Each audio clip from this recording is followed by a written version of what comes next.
through the next hour and a half.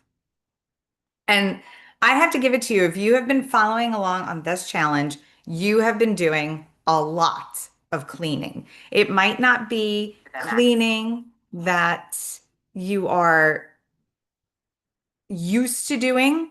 It might not be cleaning that you are happy to be doing, but you have been doing a lot of cleaning and a lot of cleaning in little spaces. So we're going to go over everything that we have done, and then we're going to talk about what happens after today. So to kick us off, we're going to do a brief introduction. We're going to go over week 3 of the challenge, everything we've done in the past 7 days, and today's final challenge as well.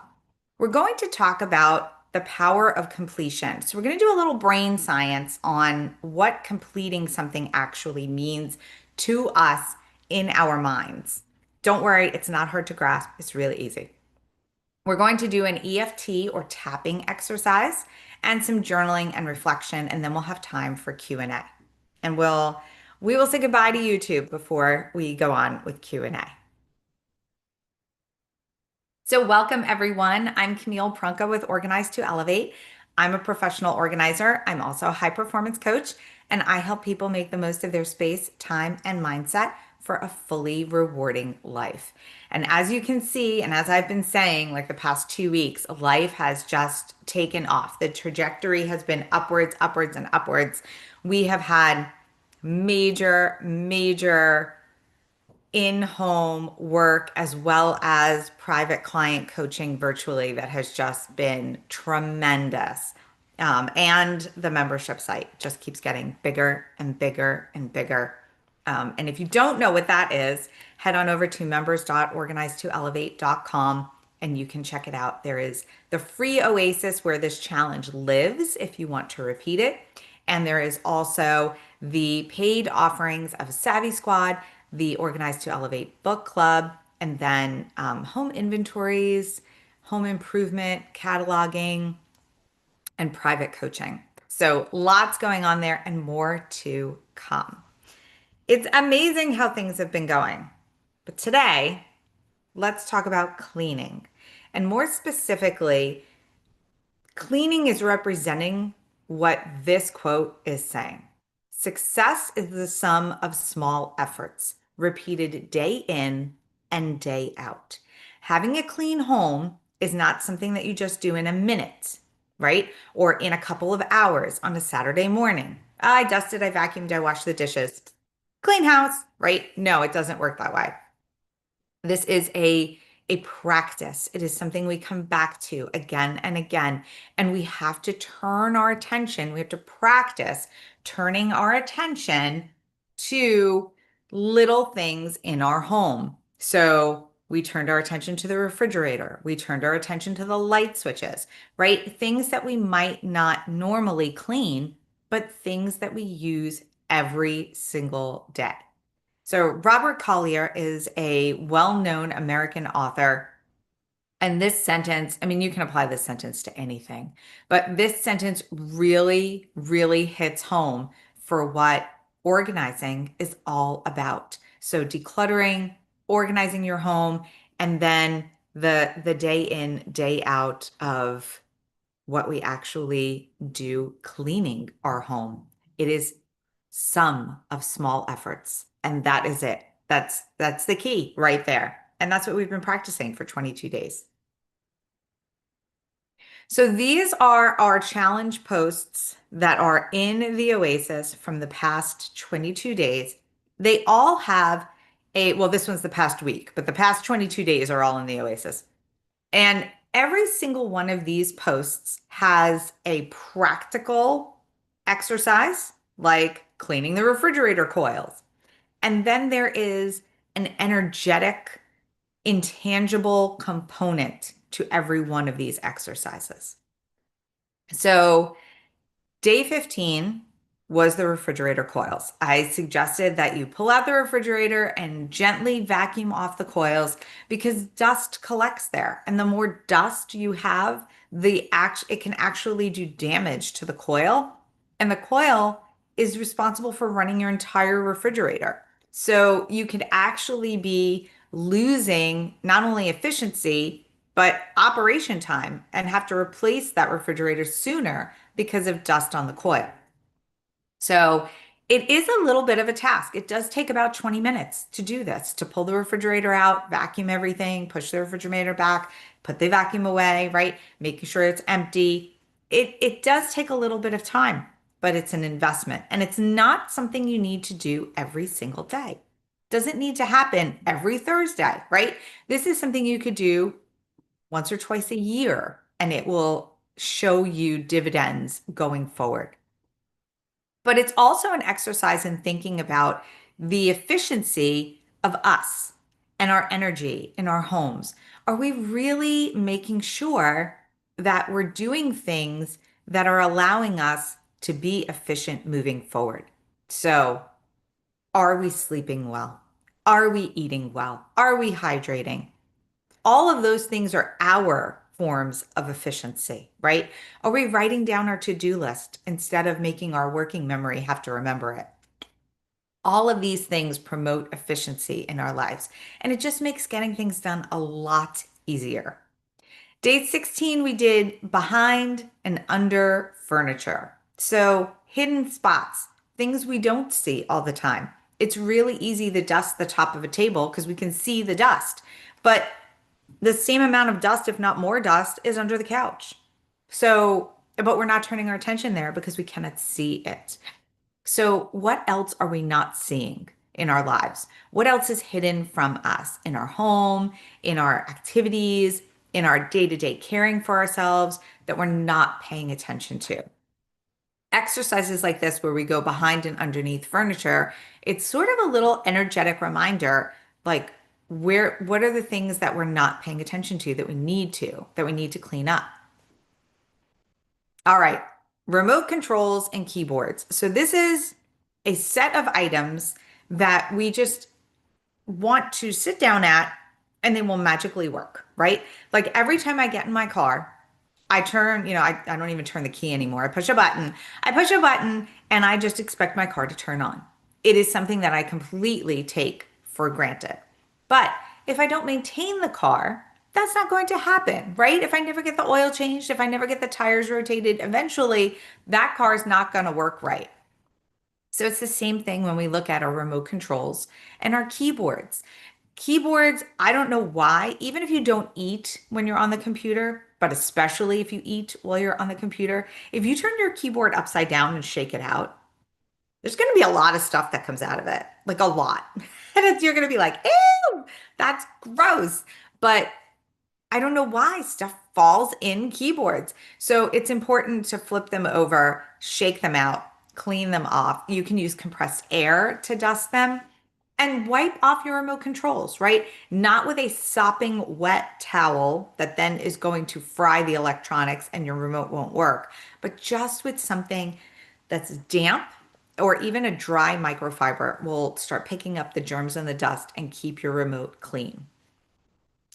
On day 18, we did shower heads and faucets. So I have seen, and I have also been guilty of, cleaning an entire bathroom and forgetting about the shower head because it's not in your immediate line of sight.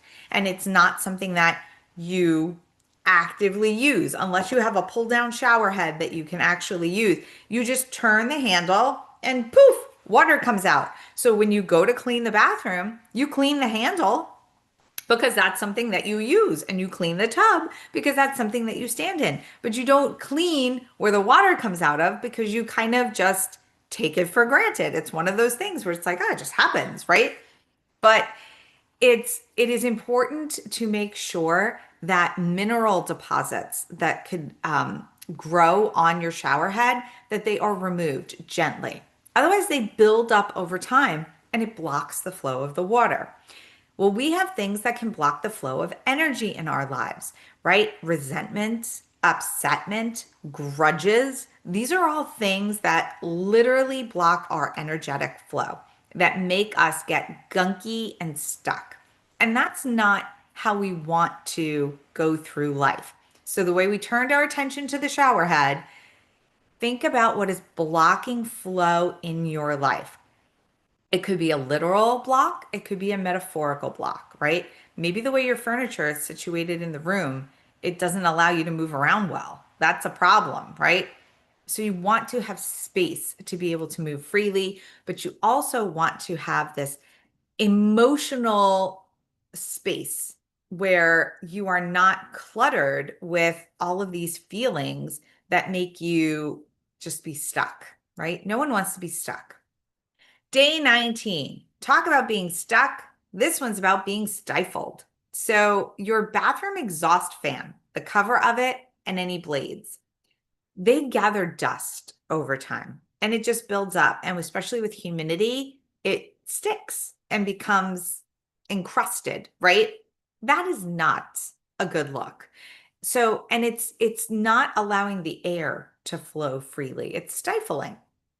So, where are you being stifled? Where do you feel like you're being extinguished or things are so gunky, sort of like the blocking the flow, that you can't have free exchange of energy?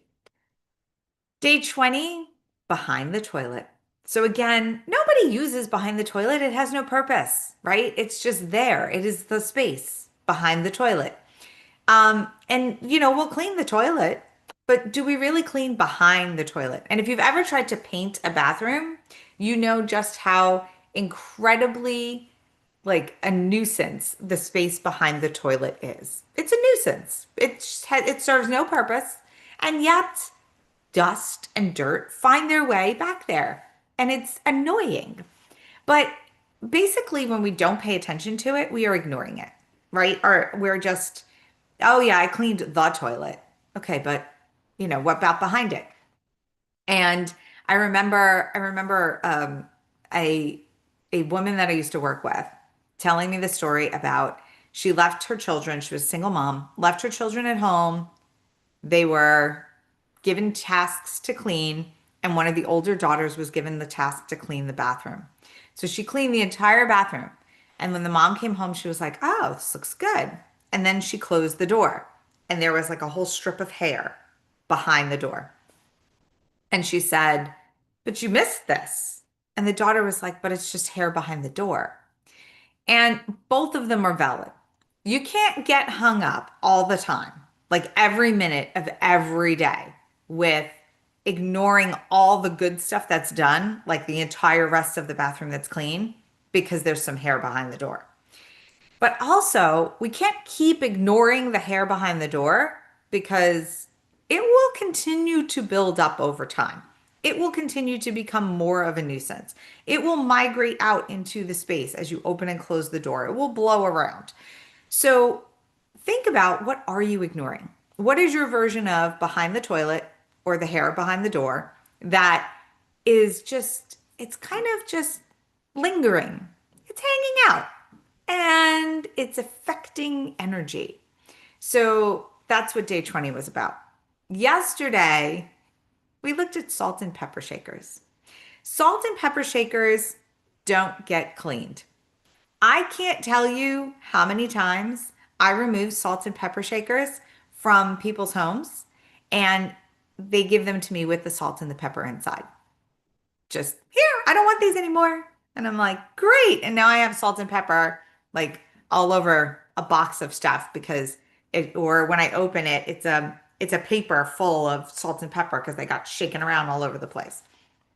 So salt and pepper shakers, dust can fall inside them too. I mean, like I don't want to be gross, but over time, you're using, what, 4, 5, 6-year-old salt and pepper? Not very appetizing or appealing. So think about what is just sitting idle in your house that needs to be clean or deserves a refresh. Where are you sitting idle in life and deserve a refresh, right? These are all really good questions to ask yourself because seasonings lose flavor over time. So if you are refreshing them, you're keeping everything bright. You're keeping everything full as opposed to heavy and lackluster. And then today, We are talking about cleaning reusable shopping bags. So, how many times do you bring your reusable shopping bag, like a good environmentalist, and it's not clean, right? Like it still has some onion peels in the bottom. I know because this is what happens in my life, and I have to clean the onion peels.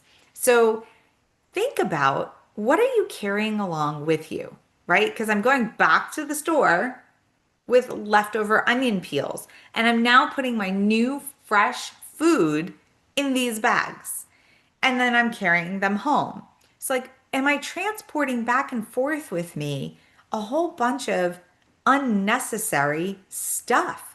Is it lingering, right? Are there traces of things that are hanging on and just I don't know, stagnant and icky, right? Maybe there's a little bit of residue on the bottom of that bag. So think about maybe it's past the point of being able to be cleaned and you need a new one. Consider what you are worth. Are you worth clean bags to put your fresh groceries in? Yes, absolutely. And is it worth a couple of minutes to wipe these bags out or get some new ones and recycle the old ones? Yes. Yes, it is. And that is what this practice is all about. Am I worthy of this? Is my space worthy of this? Is my life worthy of this? Yes. And I'm worthy of taking a few minutes to get it done. So I would love for you to pop in the chat um, what was the most meaningful exercise for you this week, or what was the hardest exercise for you this week? What really got you thinking? Or if you didn't do the exercises, what made you think now as you were listening to me? Like, oh, yeah, I have to turn some attention to that. So I would love to see in the chat what you really thought about the past 8 days of, including today, of exercises.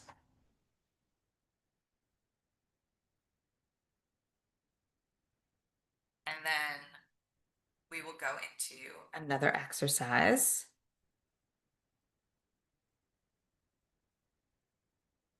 Right.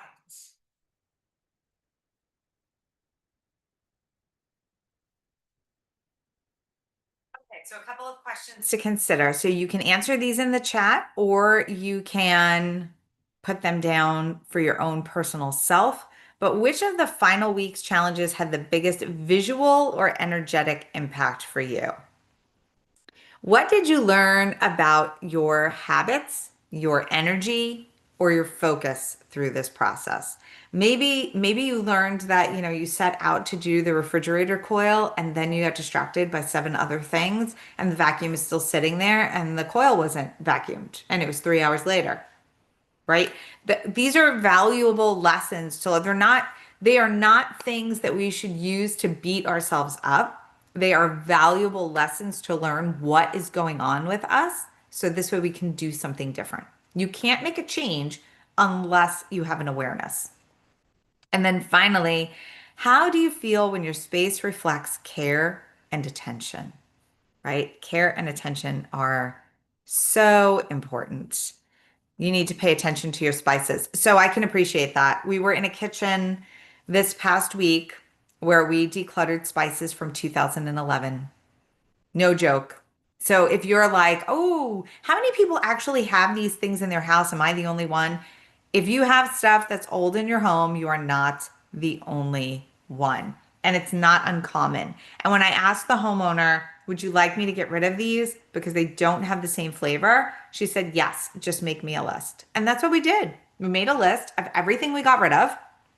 And then we gave it to her and we got rid of all the stuff that was really, really old. Ooh, okay. This happens. We didn't even do light fixtures, like, fluorescent lights. They used to be all the rage. So in the 80s, when I was growing up, there was a fluorescent light in our kitchen. and inevitably bugs would fly into the light and then die there. So then it would look gross. It would look gross. So, and dome lights, I don't know how bugs, they come in through the ceiling and then they find their final resting place in the dome of that light, right? Like, why couldn't you just stay in the ceiling where you wouldn't have bothered anybody? But no, you have to come into the light. So the same thing does happen with an exhaust fan. So yeah, more dead bugs than you expected in the bathroom fan and light cover. Yeah, I know it happens. So yes, I'm sure you were happy to clean that out. I would have been happy to clean that out too. But isn't it amazing how you feel afterwards, where you're just like, huh, like I can stand a little straighter. I can breathe a little lighter. Like I've got a little spring in my step. I feel good. That's what this is all about, truly.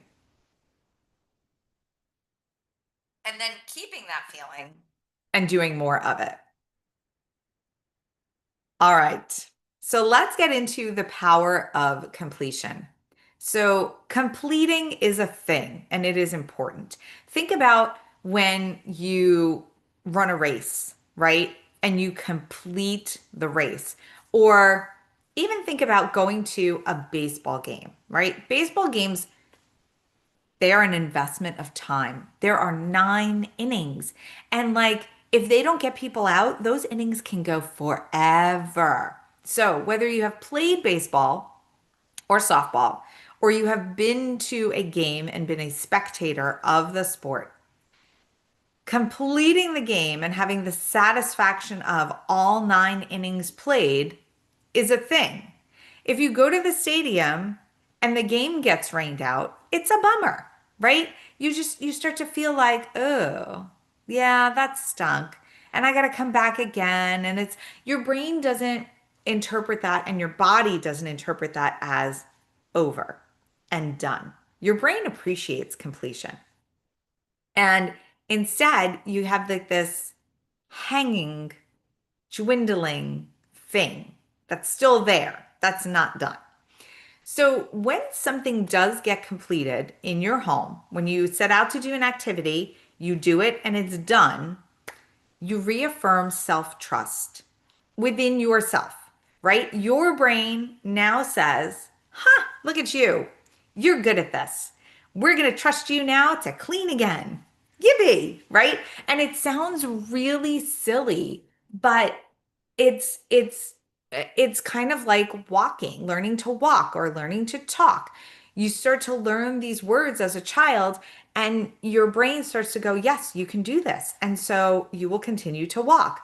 But if a child, like, think of it, if a child falls down and gets hurt and you make a big thing about, like, oh no, the baby's hurt, the baby interprets that as, well, I'm not doing that again because I got hurt. See, mom, she freaked out. She freaked out. I freaked out. I'm not doing that again.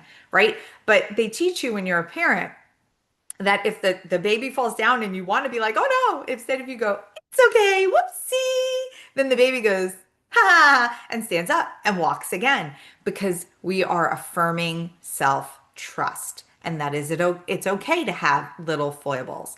Well, the same thing happens when you are cleaning the house. You are affirming again and again and again that you're good at this and that you can do it and you can do it well. So, and your brain only wants you to come back and do things that you do well. Think about how frustrating certain things can get, right? Like learning a musical instrument or a new craft or something like that. You're trying it and you're not successful. And you're like, okay, I'm not giving up. I'm gonna try again. I'm trying it and I'm not successful. And I'm trying it and I'm not successful. And I'm trying it and I'm not successful. And now, well, forget this. I'm done. Right? Your brain eventually goes, no, no more. And it's a safety mechanism. But it's not a good safety mechanism when we apply it to something like cleaning or decluttering. Then it is a safety mechanism that has totally gone off the rails. And it's not a thing we need to be safe from. It's a thing that we actually need to learn. So the act of completing also gives us the ability to say, I know how to complete things from step 1 to step 10. So I'm good at this. So if the next time I see something that has multiple steps, I know how to do multiple step things. I can do this multiple step thing too. It's our follow through muscle. We now know, okay, I can accomplish A to Z. So I can repeat that in multiple different scenarios. And then we get motivation and momentum. They're two separate things. Motivation happens through the chemical rewards in our brain, right? The dopamine hit. So we wipe down the bathroom counter, we step back, we see it sparkle. Woohoo! Amazing, right? Motivation to do it again. But we also get momentum. Well, if this can sparkle, what else can I make sparkle? Let me see. I have a client who does this so incredibly well. So when I show up, she has what she calls the Camille list. And she's like, let's pick something off the Camille list today. And I go, okay. And so we pick something off the list and we get it done. She keeps adding more to the Camille list because there's momentum there.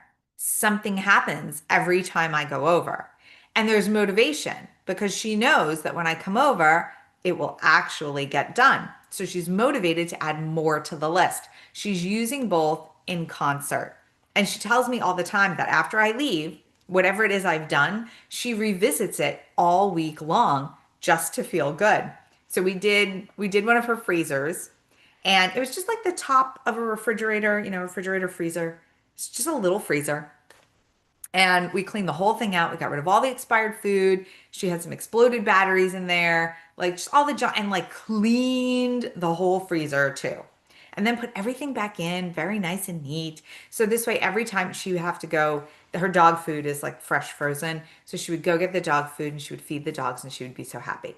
Well, she told me that that whole week, whenever she just felt stuck, she would go over to the freezer, she would open the door, she would look inside, she would go, yay. And then she would close the door and walk away. And then she would be unstuck to go do whatever it was that she needed to do.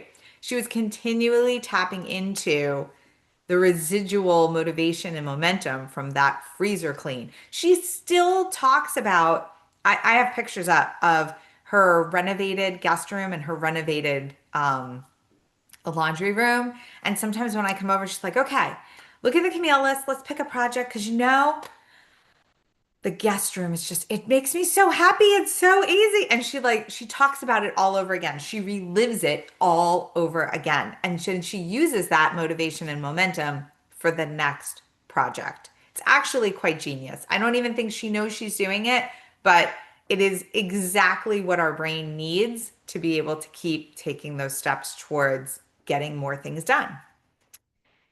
Your home. So, your home, when it comes to completion, is an external reflection of your internal progress. So, think of when you went to school. When I went to school, this is kind of negative, but they did it anyway. I don't know why they did it. But when I went to school, they had something called the 100 star chart. And if you got 100 on a test, you got to put a star on the chart. Maybe I'm remembering this wrong because that would be really, really bad because not everyone would get 100 all the time. There was something you had to do to be able to get stars on this chart. And there were people who had rows of stars. And then there were people who only had like a few.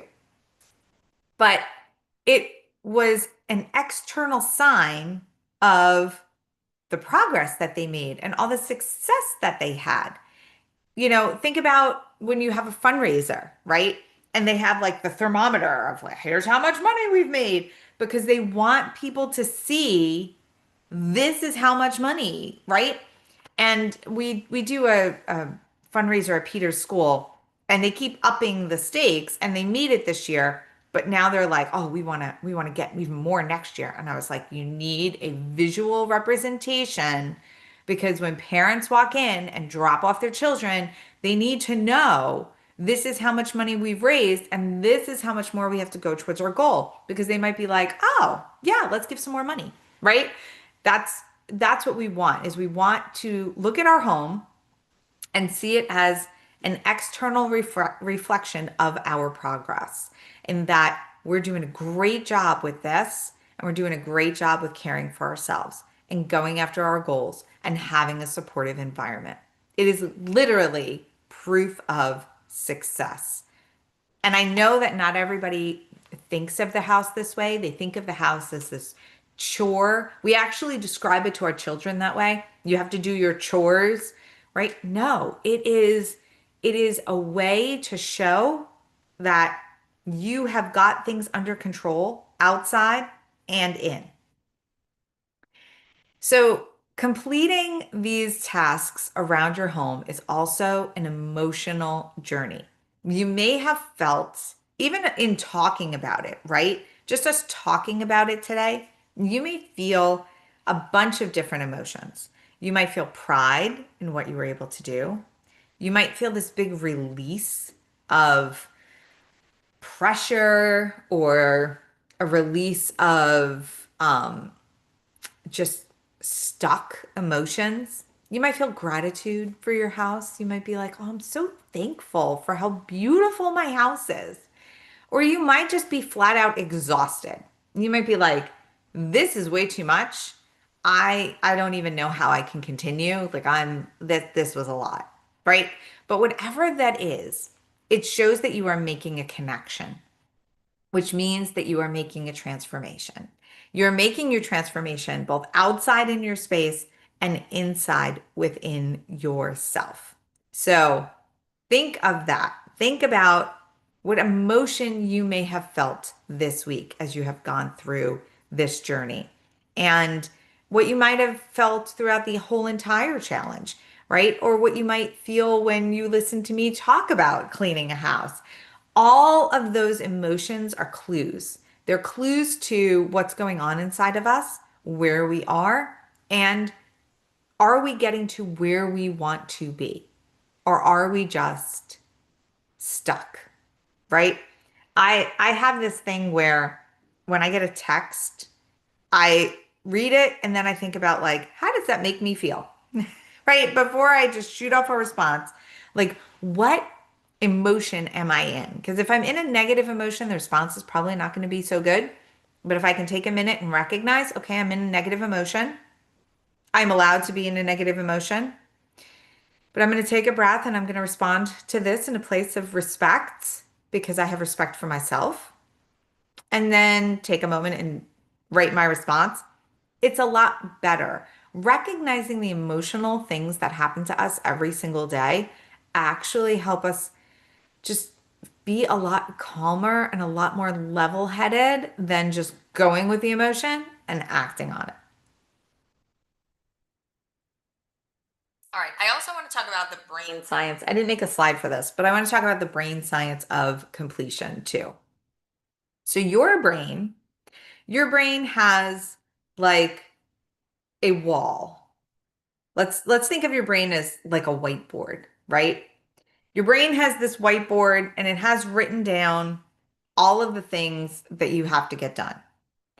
And then your brain has these loops next to each task where it tracks like how far you've gotten around to completion. Like think about those like graphs where it's like you're 33% done and then like it goes all the way around until you're finished with something, right? So that's how your brain organizes things. Here's the stuff we need to do, and here's where we are in progress.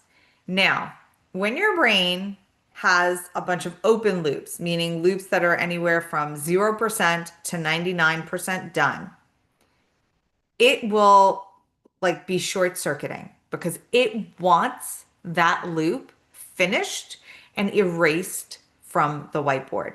Your brain likes nothing better than a completely whiteboard. It doesn't want to manage your whiteboard because it's managing all of this, right? It's breathing, it's circulating blood, it's thinking, it's talking, it's moving muscles, it's regulating emotion. It's doing all the things. And then you're like, and we need batteries at the grocery store. And your brain's like, I don't care, but fine, batteries at the grocery store, right? And then it sits on the whiteboard and your brain goes back to business per usual, managing all the systems. And you go to the grocery store and you come home and there's no batteries because Your brain is not focused on what you put up on that whiteboard. Your brain is only focused on making sure everything on the whiteboard goes away. That's really it. And you will remember at the most inconvenient and inopportune times that you need batteries from the grocery store. Never while you're in the grocery store, always while you're doing something else that has absolutely nothing to do with what you are trying to get done as far as batteries are concerned. So, the much better way of doing this is get everything out on a piece of paper because then your brain looks at the whiteboard and goes, everything we need to remember is on the piece of paper. Piece of paper written 100%. Boop, gone. And your brain doesn't remember anything that's on that piece of paper because it's trusting the piece of paper. And then you get to trust the piece of paper. You're not walking around with your working memory all taxed and upset because the more open loops you have, the more frazzled your brain gets. And as we get older and our body is changing and transforming, especially women, we get much more emotionally affected by the things that we have to do and the stuff that's in our home. And the more open loops we have, the more just completely frazzled and frenzied we become and frustrated. We are completely frustrated because we feel like we can't get it all done. And then we go down the spiral of, I'm no good at this. Nothing goes my way. I should just give up, right? This is impossible. And then nothing starts to get done. But if we start to complete those loops, close those loops, and tell our brain, we've got this, we've got this done, we've got that done, we've got the next thing done. Your brain releases dopamine every time one of those loops gets closed. So if you use any kind of computer program that, like our membership site, when you do something in our membership site, especially when you join, it goes, congratulations, and it throws confetti all over the screen. And like, there's a couple of, I think it's Asana that has like flying narwhals and unicorns when you complete a task, right?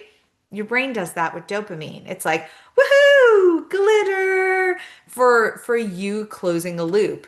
So the more you close those loops, the more confident you will be, the more self assured you will be, the more that you are going to feel like you are competent and capable, and the more you will go after more things. So, cleaning is a way to train your brain that you are closing those loops. You have a task, you do the task, it's done. Dopamine, yay, we're good at this. And next. And it doesn't have to be 24 hours a day, 7 days a week. It just needs to be a little bit here, there, and everywhere. But your brain then starts to recognize more of what you're doing well instead of the things that aren't happening. And honestly, the things that aren't happening are probably things that don't have to happen anyway. But instead, we sit there and beat ourselves up over it because they're not happening. No need to when we're completing loops and we've got a whole bunch of things that we can list as happening, right? And not in a procrastination way, but as a real moving forward, going after life way. So, think about that. Does anybody want to put in the chat? Do you have an issue with open loops? Do you forget things all the time? Do you feel like there's constantly stuff that's getting done and you're not being successful at managing it? Because if you are, it is completely normal. I don't like using that word, but it's completely expected and usual. Sort of society has set us up to be that way. But if you've recognized that you've closed some loops in this challenge, put that up there too. It's good for us to recognize what we are doing well. All right, we're going to do some tapping.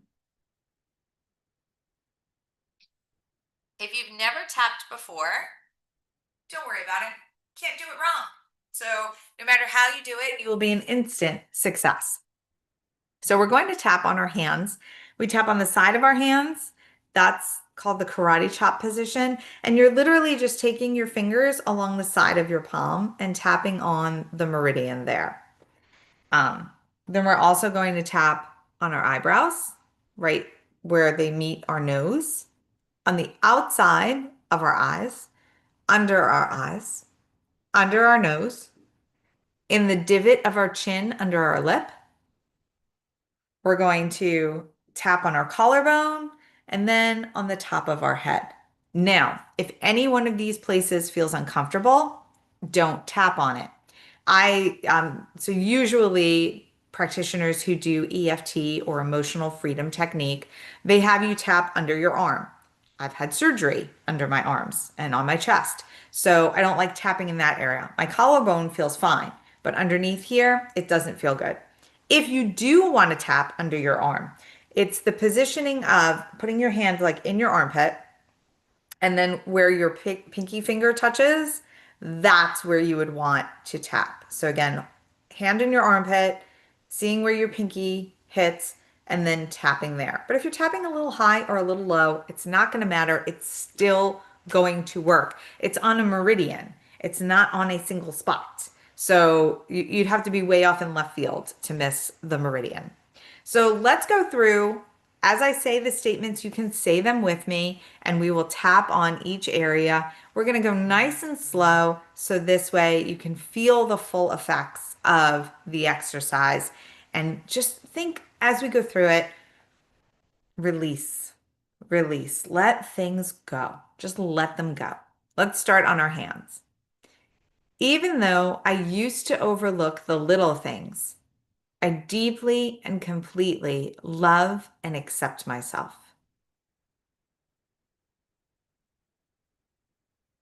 Even though some clutter or dust may still remain, I now choose curiosity over fear.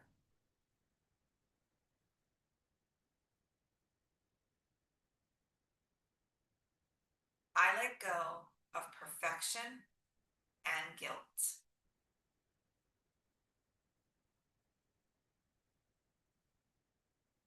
I release buildup, both physical and emotional.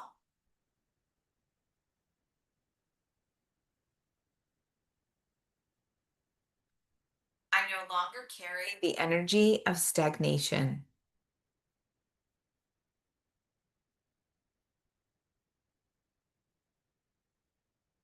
I've cleared so much more than dust.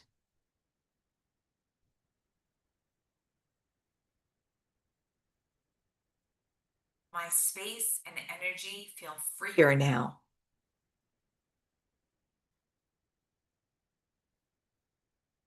I let go of what doesn't serve my home or my heart.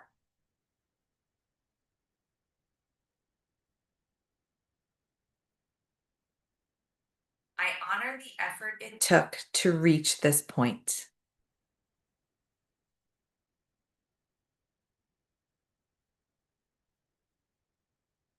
Take a big, deep breath in, let it out,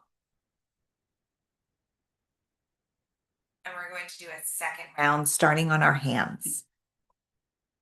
Even though I sometimes resist cleaning or organizing, I deeply and completely love and accept myself.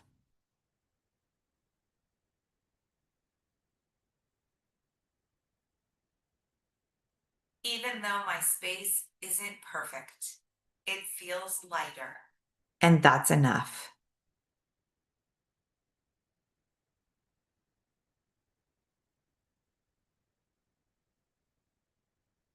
I'm proud of the energy I've created.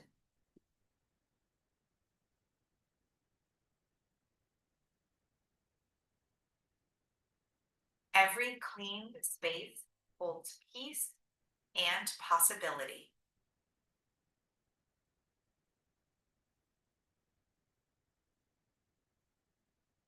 I am surrounded by clarity and flow.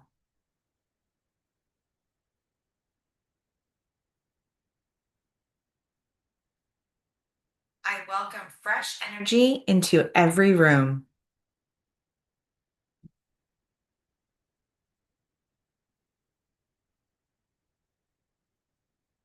I maintain this peace with ease and joy.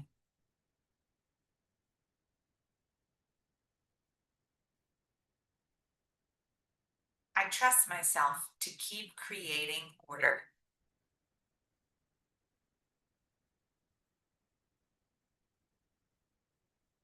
My home reflects my care and love.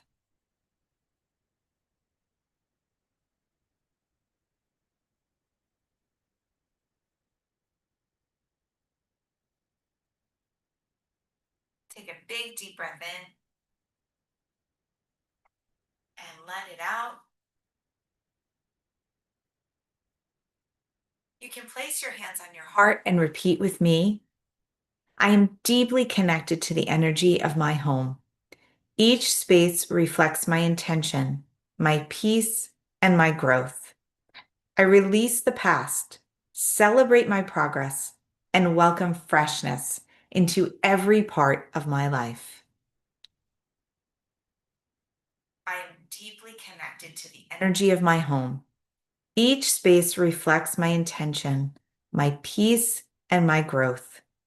I release the past, celebrate my progress, and welcome freshness into every part of my life.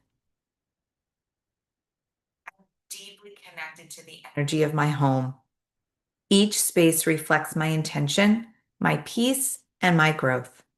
I release the past, celebrate my progress, and welcome freshness into every part of my life. Take a big deep breath in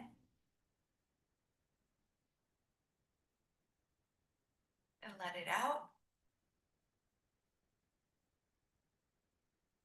And relax. Relax into that, hopefully lighter, fluffier, bouncier feeling that you have when thinking about your home. Cleaning is not about getting it perfect. It really isn't. It's just about making things better. All right, we're going to do some journaling. So we've got 5 questions here this morning. How has my relationship with cleaning changed over these 22 days? What areas of my home now feel most aligned with who I'm becoming?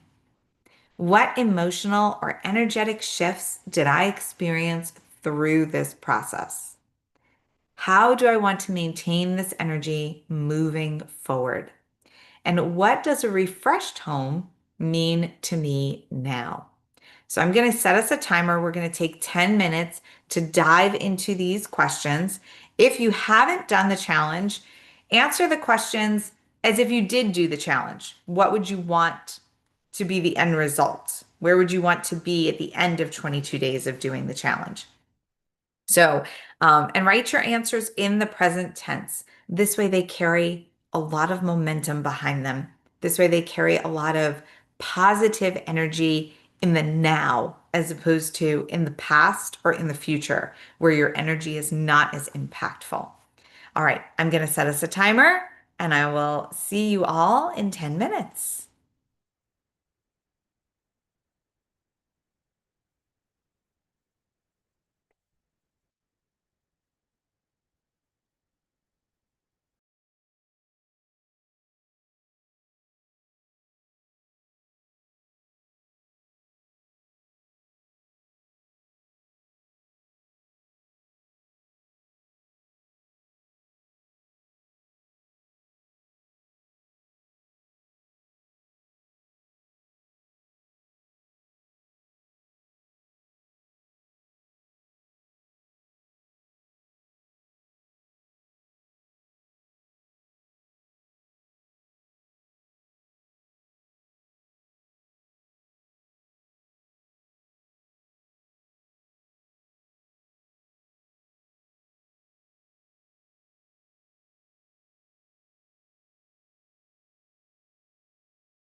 Well, welcome back from journaling, everyone.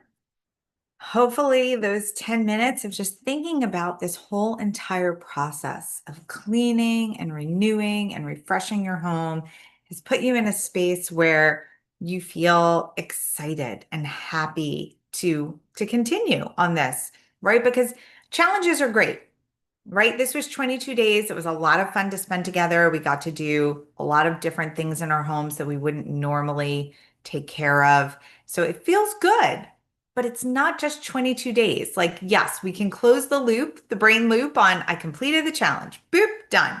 But cleaning is something that continues and goes on. So we have to put it in these bite-sized little chunks that we can close loops on and have a plan to keep going because I tell people all the time, there is no, well, I decluttered, that's it, set for life, right? There's no mic drop at the end of that. It's something we're going to have to do again and again and again for as long as we live because our life is dynamic and things are shifting and coming in and out of our home all the time. And the same thing happens with the dirt. Dirt and dust appear again and again and again. It's something that is dynamic and we must keep up with it. So, does anyone have anything they'd like to share in the chat about these prompts? How it felt, what was going on with you? I will share that the whole idea of areas of my home aligning with who I am becoming, that is like a big piece for me.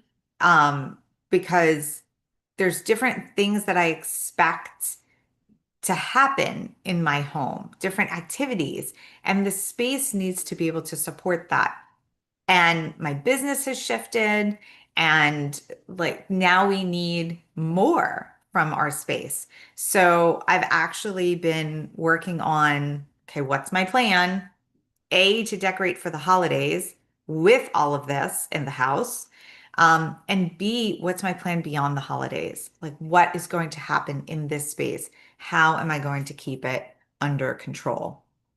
So that whole alignment feeling with areas in my home, it's really important to me that I feel like I am supported in every single space.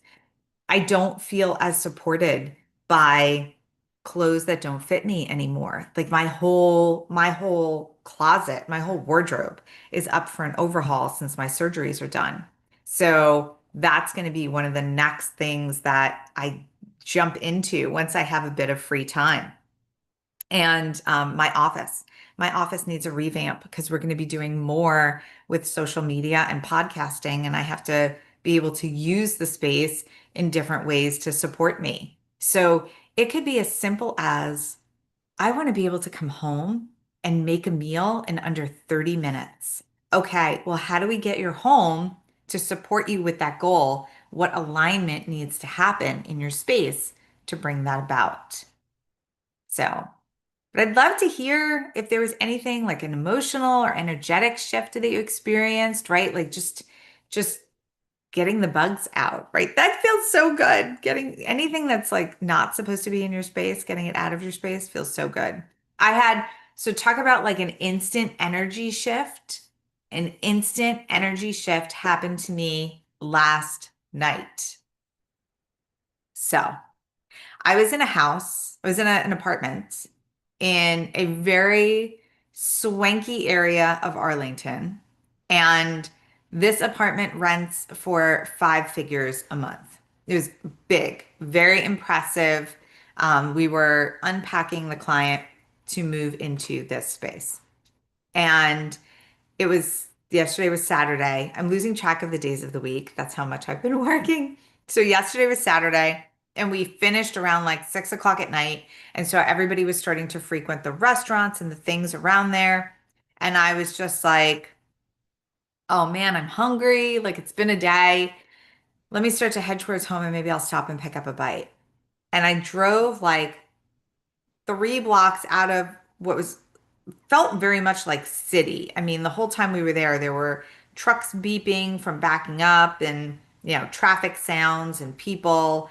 So it felt very city-like. And I drove like 3 blocks beyond that into a much more quiet residential area of a lot of homes, and there were no streetlights. So it went from being very bright to being very dark. And it was a matter of, I think, 2 blocks. And I'm driving, and this rat runs in front of my car. And I say rat because at first I thought it was a squirrel. And then I realized that it wasn't. I was like, oh no. So I absolutely did not want any food after that, right? I was like, I'm just getting home. The emotional and energetic shift was immediate. I went from this very opulent feeling place that I was in to being in the car and seeing a rat run across the street. And I was just like, ooh. And these are the shifts, like it was instant, it was instantaneous. These are the shifts that we can have when we are doing our cleaning, when we are realizing, not that there are rats involved, but when we are realizing that we are now creating, we are part of the creative process with this. We are creating clean space to support us. It is huge. It is huge and tapping into that. Um, so yes, I have to go back to this apartment. I will not be driving home in that direction again. I will go 6 blocks in the other direction just not to see a rat. Whew, it was not my fun points. All right. So I just want to talk to you as we wrap up about creating momentum, right? Because we're done now. We're not going to be back here next week talking about deep cleaning, but we do have the challenge posted in the membership site for free that is there to continue to support you.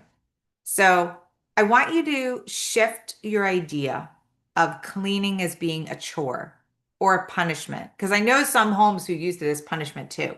And it's not a bad punishment, right, for kids to realize responsibility, but it's how you frame it. So cleaning isn't punishment. It is energy care. It's energy care for your home. And it is practical care for your home too, right? We proved that with the refrigerator coil and even the inside of the fridge. No one wants to go to the grocery store, bring home fresh food, and then put it in a fridge with a bunch of bad food, right? That doesn't sound appealing at all. So remember, this is energy care. It is not punishment, and it is not about perfection. Perfection is a waste of resources. Perfection means that you are doing something that is absolutely fine over and over and over again because it has to be perfect. And perfect is a very um, objective thing. What's perfect for one person might not be perfect for another. So it's an unattainable ideal or an unnecessary ideal when it comes to cleaning. Instead, think of the fact that cleaning is you honoring yourself and your environment. It's you like the I think I think it was Maybelline or L'Oreal because I'm worth it, right? I clean because I'm worth it. That's what I say. So you want to keep consistency with this so it feels natural. It feels completely natural to be like, oh, today is blank day and I'm going to clean the bathroom. Or I have an extra 20 minutes. Let's vacuum the refrigerator coil, right? You want it to feel like it just happens. Um, I want you to think about selecting 2 to 3 high impact habits and keeping them with you going forward.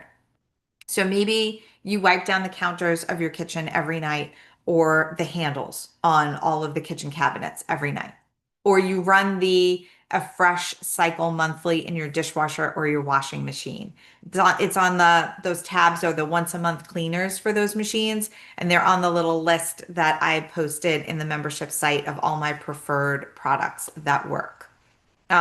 Maybe you do a schedule of deep cleaning tasks. Like, well, I did the refrigerator coils this week, so I'm not going to do the refrigerator coils again until the spring, but it's on your schedule. It's written there.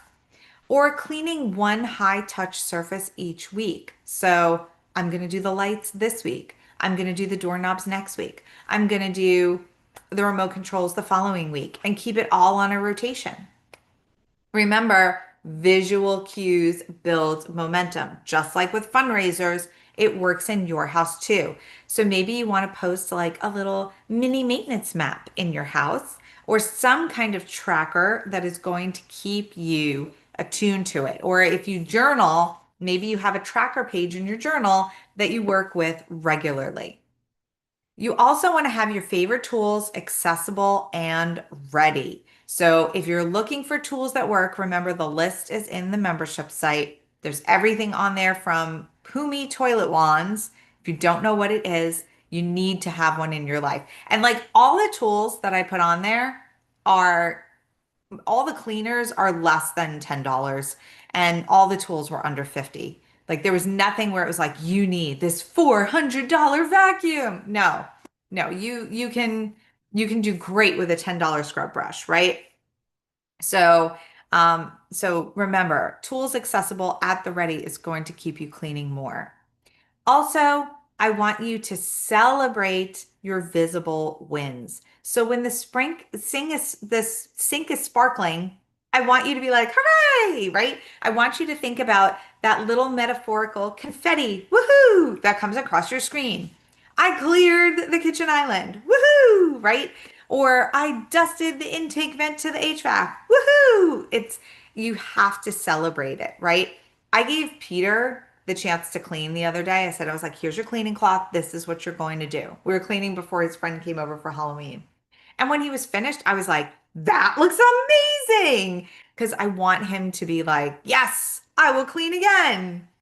And the more we do that for ourselves, the more we will clean again. So also remember that you can use intention and affirmations during this process. It will keep you anchored into success. Affirmations work and they work about cleaning. I know it sounds silly, but if you can stand in front of a mirror and go, I am a successful person and I love myself. That's great. I am a successful person and I love myself and I clean my home regularly. It works. I'm telling you, because then you'll be like, oh, look, something needs to get cleaned and you'll clean it. Or you'll outsource cleaning, which is also another option.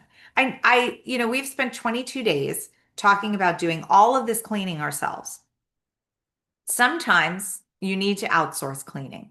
So my team and I were in a hoarder house for the past few weeks. We're going to be going back in, I think, another week. And we were working in some truly, truly disgusting conditions. And I finally said to the homeowner, would you like me to have cleaners come in? And she went, well, I have a cleaner. I was like, no. When she said I have a cleaner, I did but then I was like, no, no, I'm not. I'm talking about deep cleaning. That's how I phrased it because it was not apparent that anyone was cleaning this house. So, no, deep, deep cleaning. Oh, deep cleaning. Like they'll get up all the cat hair. Yes. And they'll get all the, yes. So we had them come in. And oh my goodness, the hardwood floors were sparkling. They were sparkling. Like I felt so happy for this woman. And she was happy. She got that huge like dopamine at the end where she was like, do you think they can come back? Yes, they can. I was like, this is great. And we outsourced it. We didn't have to do it. Like I didn't do it myself. The homeowner didn't do it herself. We had a cleaning crew come and they did it and they were amazing. So if you feel like this is very overwhelming, and while all the positive after effects sound great, is there a shortcut? Yes, outsource your cleaning. It pretty much has the same effects. It's not as dramatic, or it's not as magnified. It's at a lesser level, but you will still reap the benefits. And even if you like do your day to day, but outsource your special, like heavy, deep cleanings, like refrigerator coils type stuff, you can do it that way. Or you could do your day to day and outsource the deep cleanings. Either way, I think I said it two different ways. One, you do the light and outsource the heavy. One, you outsource the light and do the heavy. But it works. It works both ways. All right, let's wrap up for today. I want you to leave with this one thought. You're in a relationship with your home. You are 100% in a relationship with your home. So, what kind of a relationship do you want to have? Do you want a relationship that is lasting and strong and supportive? Or do you want a relationship that feels like a former boyfriend or a former girlfriend, right? No, no, we want a relationship with our home that feels easy, supportive, and light. And cleaning is all part of that. So, to let you know what is coming up, these are all of the things that we do at Organize to Elevate. We do them in person and we do them virtually. And if you're sitting there going, well, how do you declutter people virtually? Come find out. We do, and it works. It is a system of check-ins and accountability and um, manageable tasks that just it works. And it's worked successfully over and over and over again. So if you're wondering, how do I do these things and tap into the power of virtual? You can. There is a way to do it. So if you are not already in the Oasis, you can get your decluttering guide there. That is the QR code to it. And that is where all of our challenge posts will stay for the deep clean challenge. So if there's something you missed or something you want to do again, you can go back and use the post and the guidance along with the task. And then you can answer the reflection questions that go along with it. The Organize to Elevate book club is reading The Power is Within You by Louise Hay. We are reading part one. So the introduction, section one, and section two. And we will be talking about it this Wednesday. This Wednesday, November 12th. November is flying by. I seem to think there's an extra week in there that there's not. So it's this Wednesday. We'll be meeting at 7:45. And again, only part one of the book, and it is available on audiobook. So if you're like, I don't have time to read, but I have time to listen, you can join in the discussion. And then we will go back to our regularly scheduled Tuesday meetings. This one is on a Wednesday because it's Veterans Day on Tuesday. But then we're back to our regularly scheduled Tuesday nights. These are all the meetings that we have during the week as part of Savvy Squad and as part of Organized to Elevate. A lot of them are offered a la carte on Meetup. November's events are going up shortly. We just got our schedule finalized with work and everything else. But a lot of what we do here is very, very impactful, and you have the availability to tap in and get a lot done. And our Savvy sessions on Monday night at 5:30 Eastern Time. This week, we are talking about up-leveling your planning, like how to get big things done.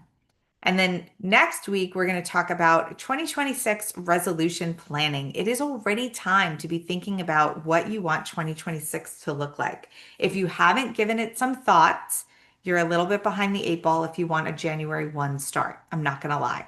So start to put your thinking cap on and come join our session. So this way you can start to get your plans in order.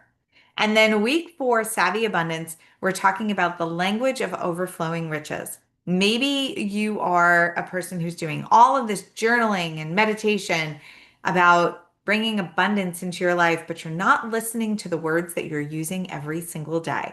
And that language that you are using every single day has just as much, if not more, of an impact on your ability to manifest. So we're going to talk about all of that.